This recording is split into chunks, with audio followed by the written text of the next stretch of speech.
How to reactivate Facebook account. Hello everyone, welcome to this channel. I'm here to help you out today. So without any delay, let's get started.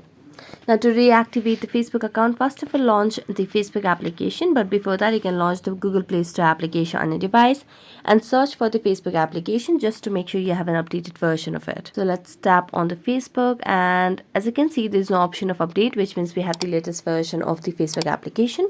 So simply tap on open. As you tap on open, it will land us to the main page of Facebook application. Now, if you want to reactivate your Facebook account, it's a very simple process. All you need to do is simply enter your login credentials like your mobile number or email ID and then your password.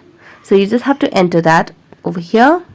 So I'm going to do that, and let's just type in the login credentials. And as we do that, we'll be able to simply reactivate the account, but make sure that your account was deleted in less than 30 days. So only within 30 days you'll be able to reactivate your Facebook account. So let's tap on login, and as you do that you'll be able to reactivate your Facebook account. So that's it. Thank you so much for watching this video, and see you next time.